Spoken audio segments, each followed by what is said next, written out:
Hello, I'm Robin and welcome to Molten Music Technology. If you're anything like me, then most of what you do is based around electricity.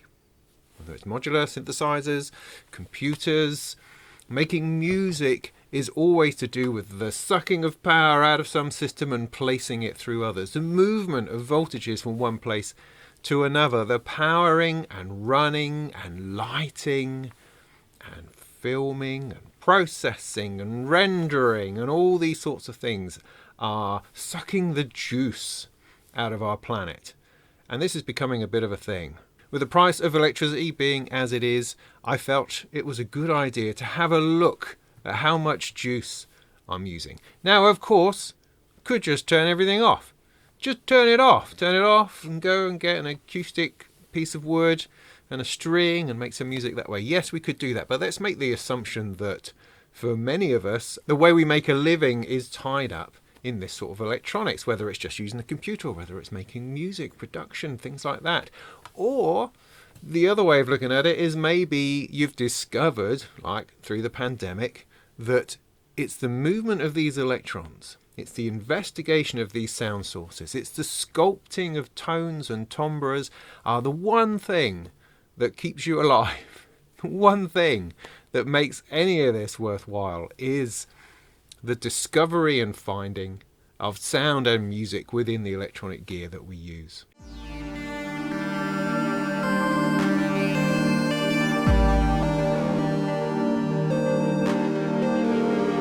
So, for once, putting all politics aside, I just wanted to have a look to see what power everything that I use is using.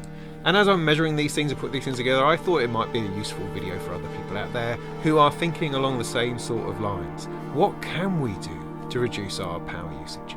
And actually, this could be an opportunity to reduce the amount of power that we use, to reduce our reliance on fossil fuels and imported sources of energy. And this could be the one thing that pushes us towards actually sorting out the planet and tackling climate change.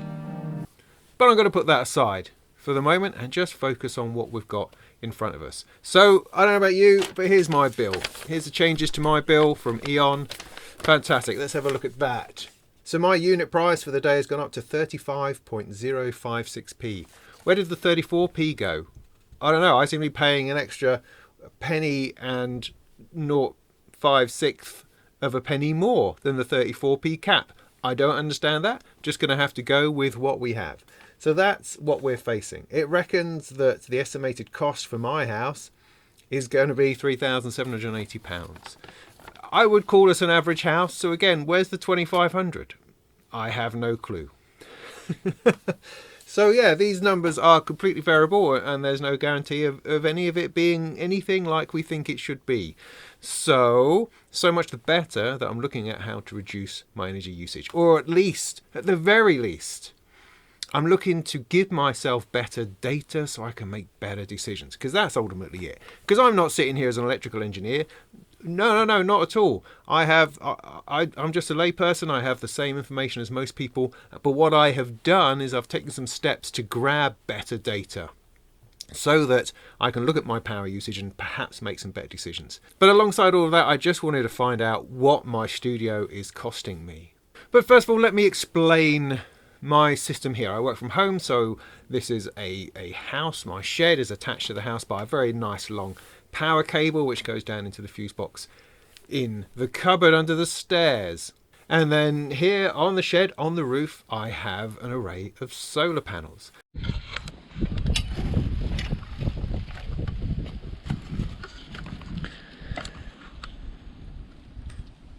So this up here is my solar panel array.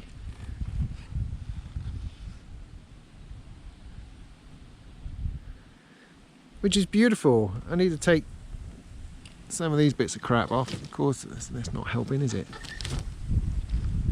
And they probably need a bit of a clean. But they've been soaking up the sun's rays for about 5 or 6 years up here now.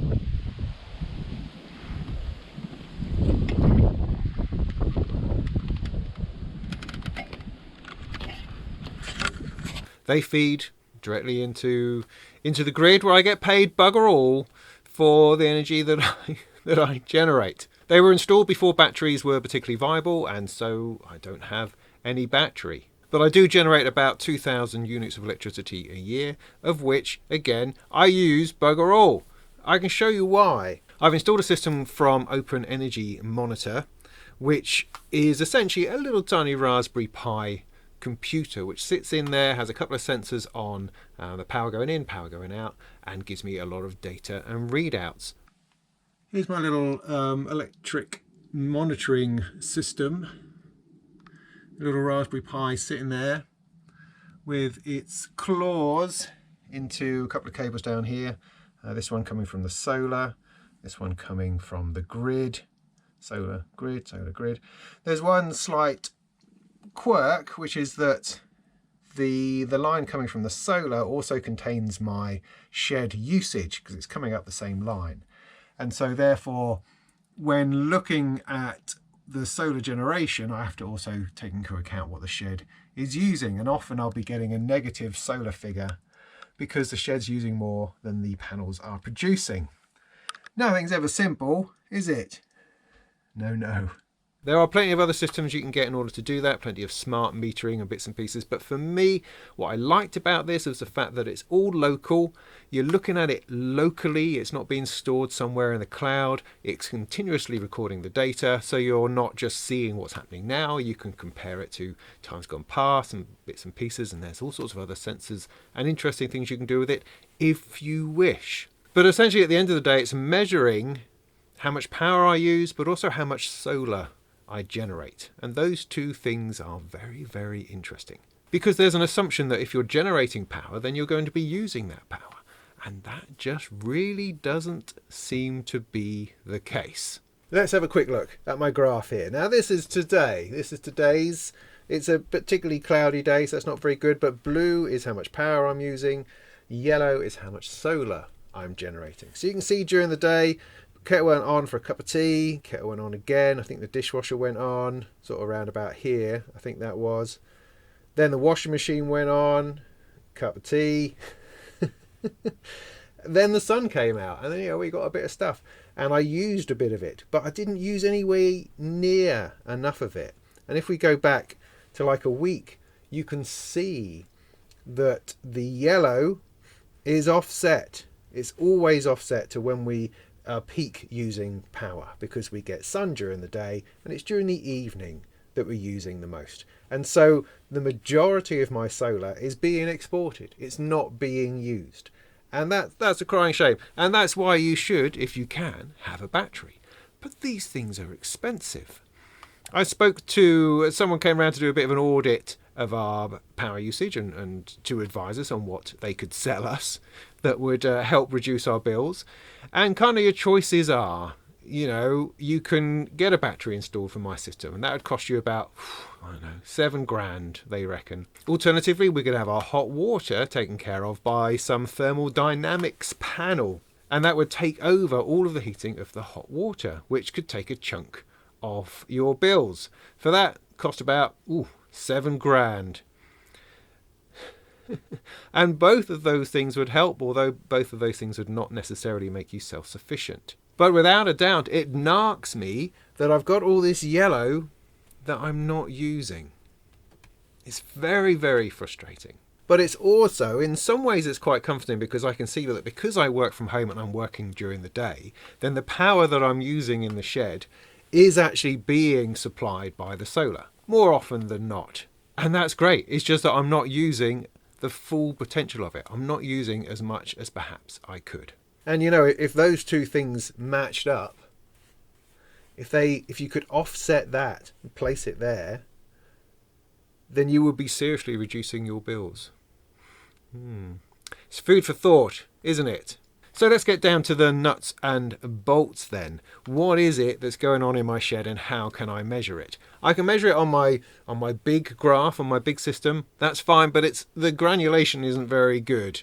You can't, all you're seeing is the total of your whole house going through the system, not individual circuits. There are probably other systems with which to do that, but my system doesn't do that. So I need to look at things a little bit more individually. To do that, I'm using a smart plug. Now this is called a one plug, this particular one. I'm sure there's lots of different ones, and it connects via Wi-Fi to an app and allows you to monitor the power that goes through it, and it also allows you to control it, to turn it on and off. Why is that interesting? Well, because a lot of my plugs are down behind stuff out of the way where I can't normally reach.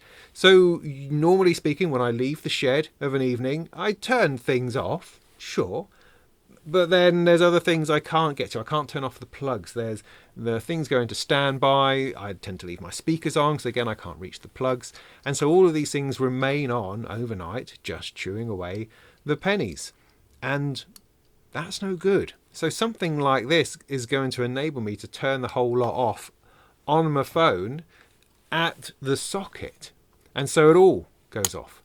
There may be bits of equipment which don't like that, but let's hope that most of them work. For instance, the network switch I've got in here, I haven't included that into the circuit because when I turn that off, I can then no longer turn everything back on because I've just killed the network that I need to attach to for my phone to access the smart plug to turn it on. So there are, you need to treat it a little bit with a little bit of, tiniest bit of intelligence, I suppose. So I'll go through how we set this up in a minute, but let me first of all show you what I have done and what those numbers may mean, and let's do some maths together to see if we can work out how much this is all costing. Right.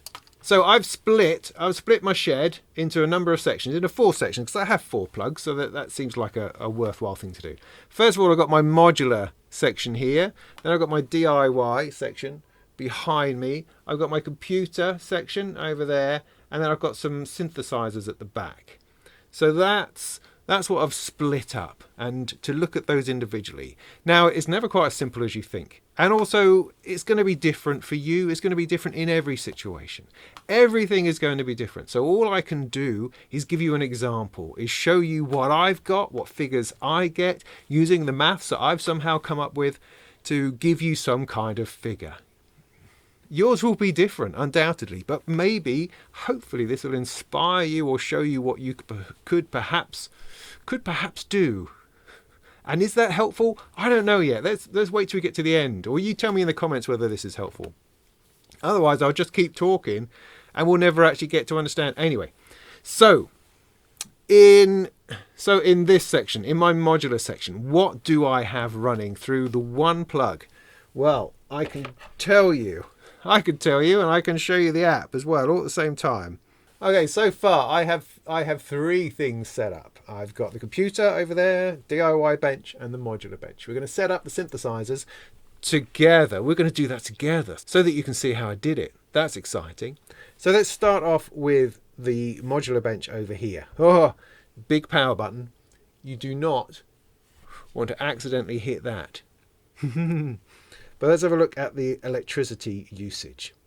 So it gives us a nice little readout, which is helpful. You have to dig down a little bit in order to work out exactly what all of it means, which we'll do in a second. But what are we talking about? So I'm talking about my rack brute here. So we've got this plugged in. But because when I'm using this, I'm usually filming, I've also plugged in both lights. I've got a light up here, a light up here. I've got the camera, that's plugged in. I've got this here, which is recording my voice, that's plugged in. I've also got my reel-to-reel plugged in. And I've got this modular bit up there plugged in. So this is kind of worst case scenario for this corner. I'm filming, I'm recording, I've got everything plugged in and everything going all at once. That's the plan. Now I could go along to a modular grid and put all my modules in, and that will give me the amount of amps that system is using. But I'd much rather just kind of measure it, because that feels more real than just doing it on a bit of paper. So what does my app say?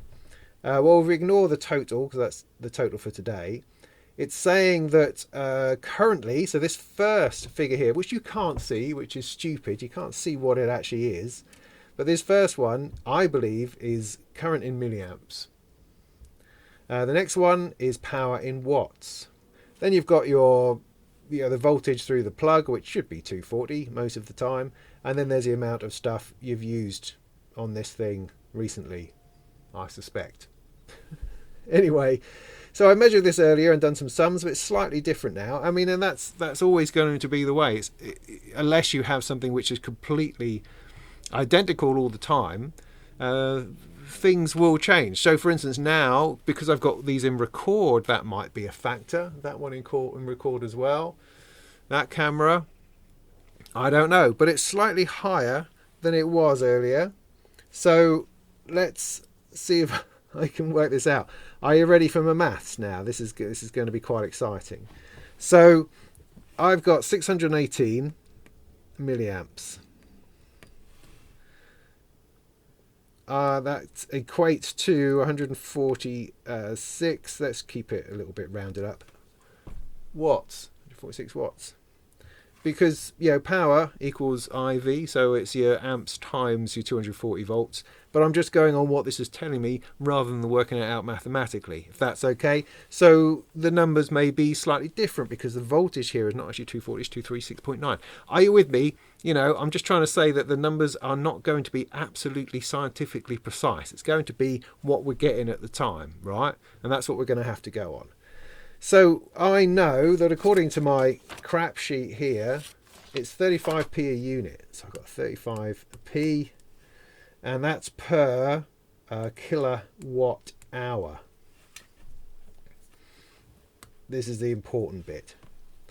So in order to work out how much this is using per hour, I suppose, to get a charge, an amount of money per hour, what we need to do, I believe, is this. We no longer need that bit. So this 146 is essentially 0.146 kilowatts. Yeah. And this is 35p per kilowatt. So in order to find out how much money we're using, we need to find out how many times this goes into 1 kilowatt and then put that number into how many times it goes into 35p. Are you with me?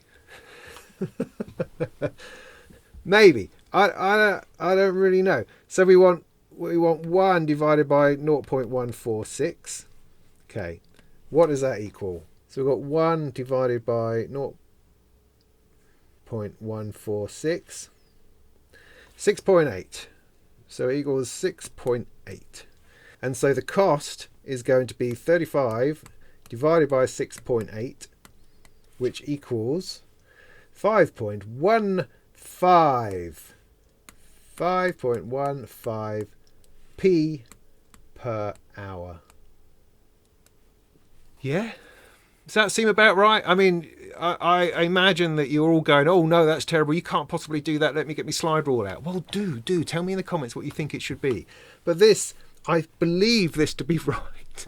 I've tried it out a few times. I think this is right. It makes sense to me in my head at any rate. So running this little corner, filming it and recording it to reel, that's going to cost me about 5p an hour. That doesn't feel too bad on the whole. But of course, it's costing me twice as much as it used to. But interestingly, to do the recording thing, 5p an hour. Cool. Right, let's have a look at my other bench over here. Right, so over in my DIY corner, I'm going to have a soldering iron. Now, you'd imagine that would be quite a bit. I'm going to have a bit of modular, so like the Erica Synths EDU thing here, going to have a fan, USB hub, probably going to have some kind of keyboard on, running from USB, lights, cameras, a couple of laptops. So I'll have like the Surface Go, but I'll probably also have the other Surface as well, both running at the same time, one giving me a manual, one giving me the live stream chat, that kind of stuff. So that is what's involved in this corner here. So for this one, I've already taken some measurements because I now don't have all the same things plugged in. Good stuff. So with this, before I put the soldering iron on, so let's have a look at that first. So if I'm just working over there, don't have the soldering iron on, I am using 44 watts. And then when I put the soldering iron on, it goes up to 104 watts. So same deal as before. We've got 1 over 0.044, and that's going to equal 22.7. So 35 divided by 22.7 equals 1.5. So that equals 1.5p. Got it? Still with me? Good. So when I put the iron on, I then got 1 over 0.104. 1 by 0.104. 9.6, which equals 9.6. So that then goes to 35 divided by 9.6. 3.65p. So again, not a whole lot. Now, if I was doing a live stream from that corner using the DIY, using the soldering iron and all those other bits and pieces together, some of this might be on. The lights would be on, the cameras would be on, also the computer would be on. So you start combining these measurements, and you try and think, well, so what exactly? How can I absolutely figure out exactly? Well, maybe you can't, but we're just putting together ideas to give us a bit of a flow. But ultimately, when I'm sitting there soldering, it's going to cost me 3.65p an hour.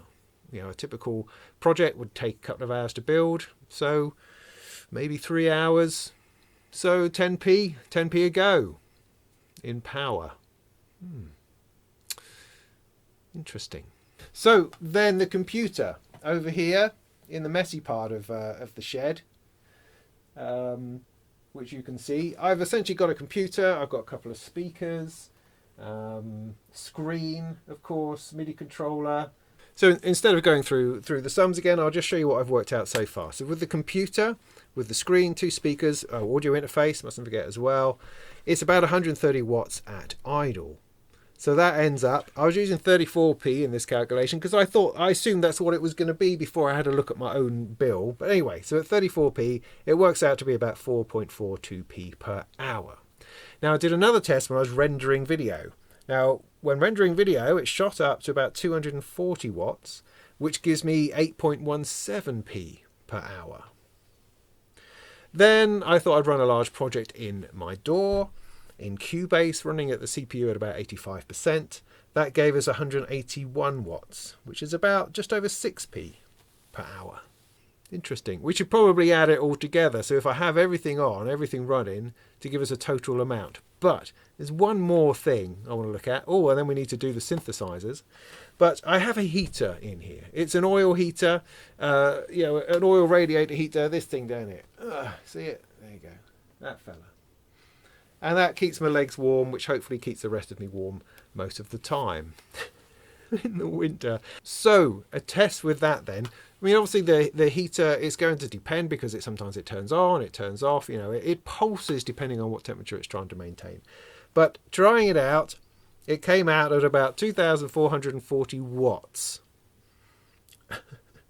So I reckon if just by itself, if I take off the computer and other things that are going on, it's about 2.3 kilowatts. So that equals about 78p an hour. 78p an hour. If I'm in the shed for 8 hours a day, that's getting on for a £5 a day. £5 a day. 25 quid a week. That's £100 a month just in that heater. Now we're seeing. Okay, so just to belt and braces this, I'm going to show you exactly how you set one of these up, and then we'll measure how much the synthesizers are using over there. Yeah, give that a go. Okay, good. So this is your smart plug. This needs to go in the wall. Really. So I'm going to have a look under here somewhere. See, this is part of the problem, is that, getting access to these sorts of plugs. So I'll try to show you on here. It's down in here somewhere. So if you mind the cobwebs, get that out of the way. Oh look, I found my wave folder. Excellent. So down there somewhere is a plug. I've got the other one plugged in already, which is running the DIY bench. So this thing here is going to plug in there.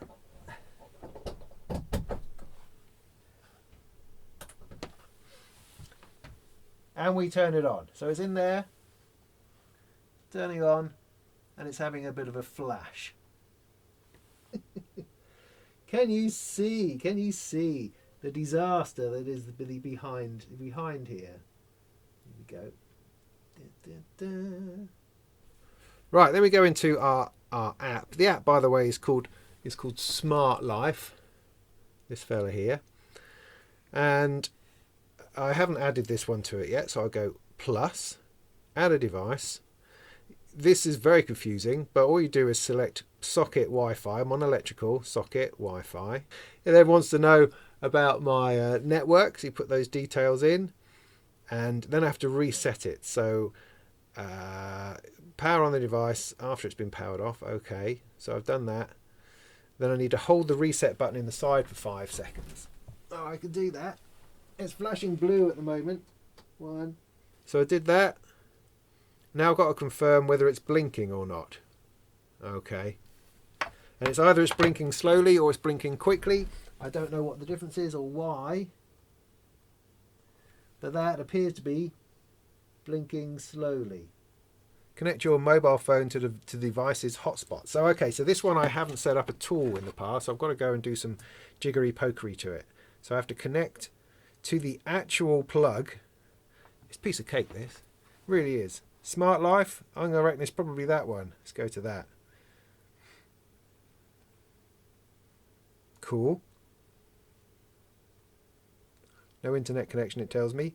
We did that, and now it's connecting to the device. And there you go. Smart socket number 4. Fantastic. Awesome. So let's rename it something helpful like synths. Done. Done. And now it is off. And I can turn it on. Not that we have anything plugged into it yet. So that's the next thing. Right, so I've got 4 synthesizers I'm going to plug into this particular plug as a test. I mean, you will have different synthesizers and different things, but this is just a test to see what happens. So I've got the modal Cobalt 8, I've got the ASM Hydrosynth, I've got the Behringer MS-101, and I've got the mod wave here from Korg down at the bottom. Currently this is all saying 0. Don't worry about this number. It's these little numbers here that you probably can't see, but I will read them to you. So let's start off with the Korg mod wave down the bottom. Boot that up. At the moment, nothing very much at all. It's not really registering, but it does take a moment to boot. And so far, it's registered absolutely nothing. So let's turn on the MS-101, see if that adds to the power usage. Okay, now we're up to 35 on the milliamps and 8.4, 7.3. Some watts, nonetheless. Let's add in the Hydrosynth. If I can find the on switch.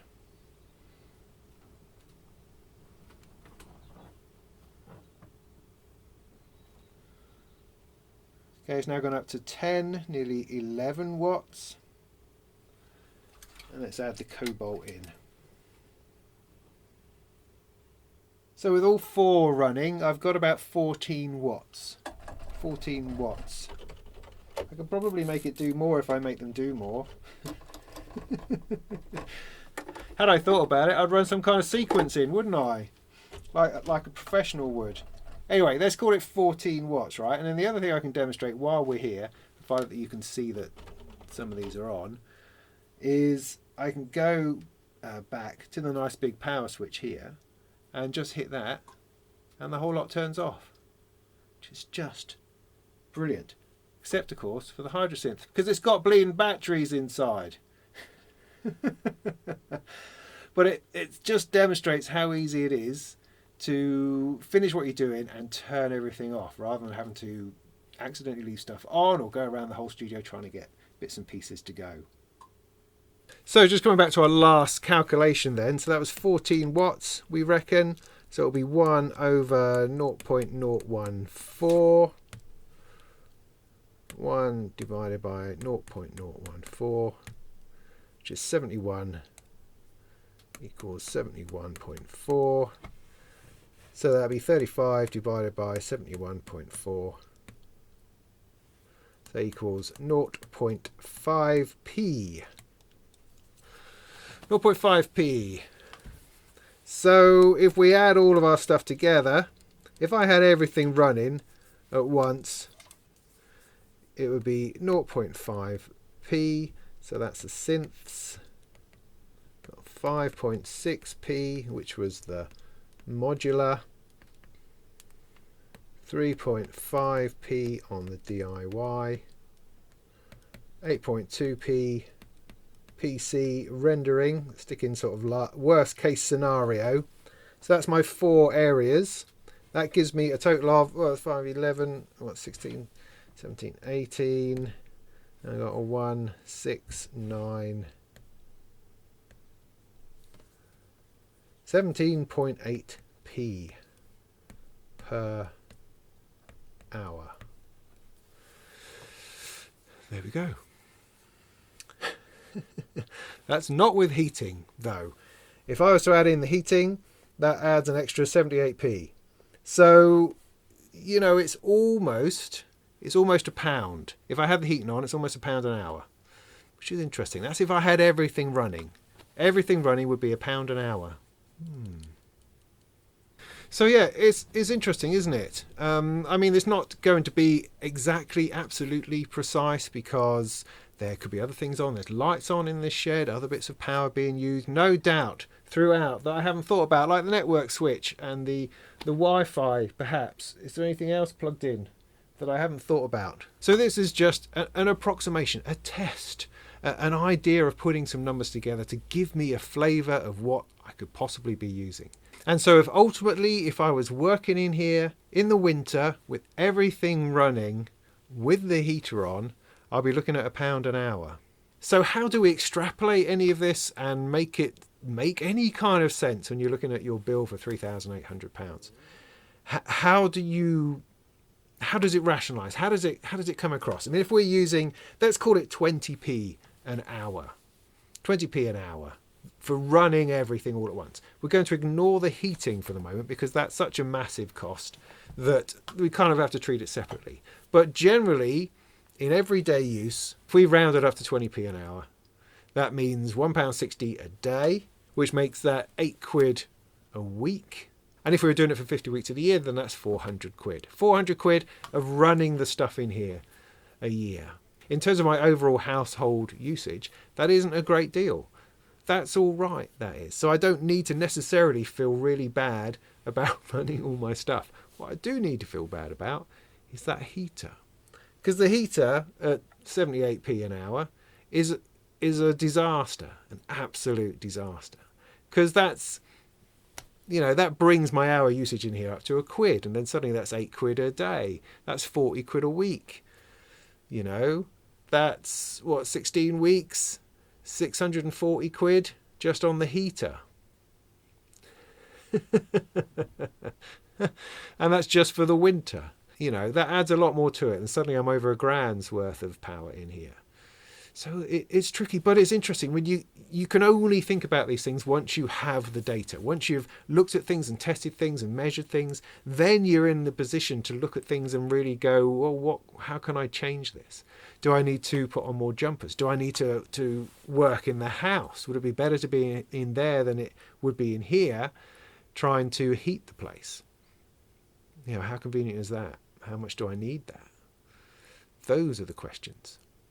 I mean, working in my shed in itself is obviously a bit of a disaster. I mean, that's how thick the wall is. I don't have a second skin. It's just a single layer of wood. In terms of the ceiling, though, I do have these absorbent ceiling tiles, which are made from interwoven something or others. Can't quite remember what.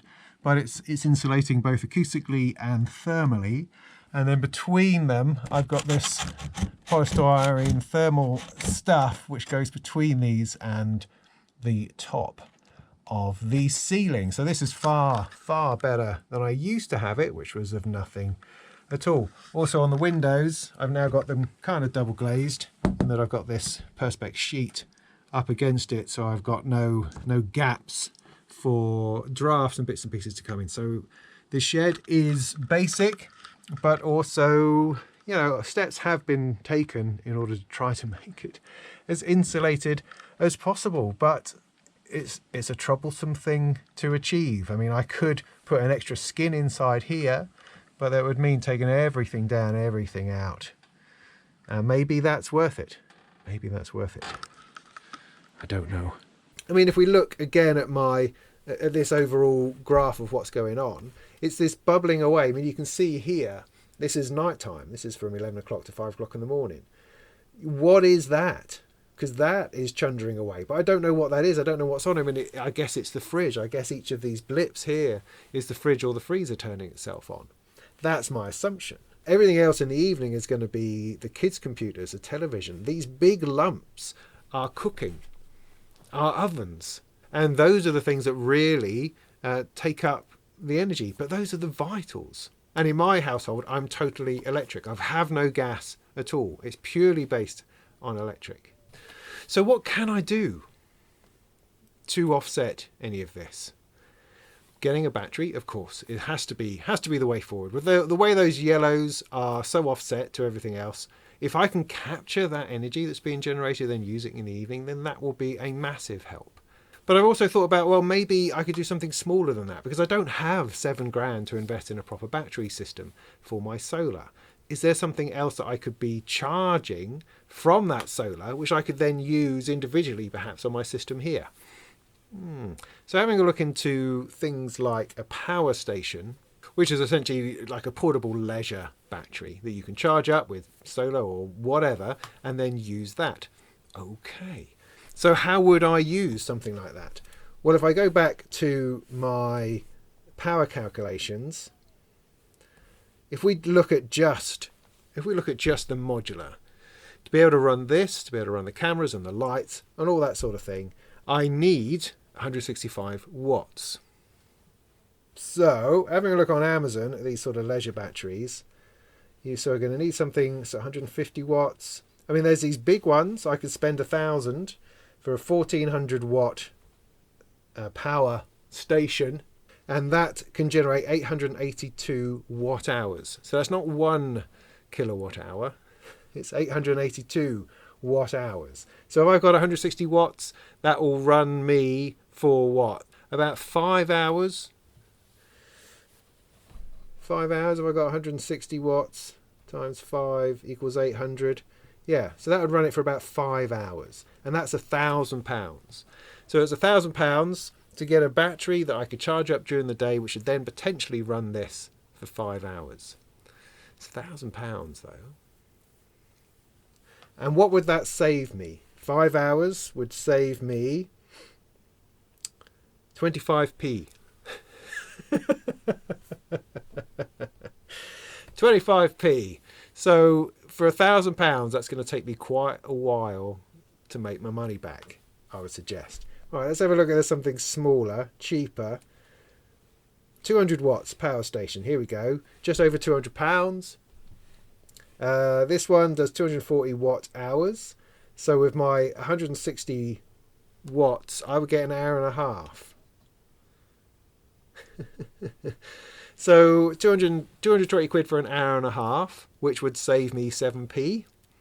So again, the intention of getting a battery to run all of this is a beautiful one, but the reality of how much money you're going to save is that it's going to be small, and it's going to take you an awful long time to pay that off. What you need is to invest in an expensive battery which can capture all of the solar and run your whole house And then it starts to make some kind of financial sense. And as the energy prices get more expensive, then it makes more and more sense down the road. Now, sadly, I don't have £7,000 to invest in any of these things. So at the moment, it's purely just an academic exercise. But who knows? I've been talking to a friend of mine who's a bit of an electrical guy, and he reckons you can get a battery from China for a lot less money and install it yourself. And that could be a goer. How possible is that? I don't know, but it's very, very interesting. And in these times, it's super, super interesting. So I'm not sure if this rambling load of old nonsense I've been talking has been of any help to you whatsoever. But for me, it's been a fascinating exercise in just working out what it is this place is costing me. And I absolutely now know that heater is a killer. And what am I going to do about that? Wear more jumpers? I don't know. But anyway, if you have any bright ideas, then do put them in the comments. And otherwise, if you can afford it, if you have the power, then go and make some tunes.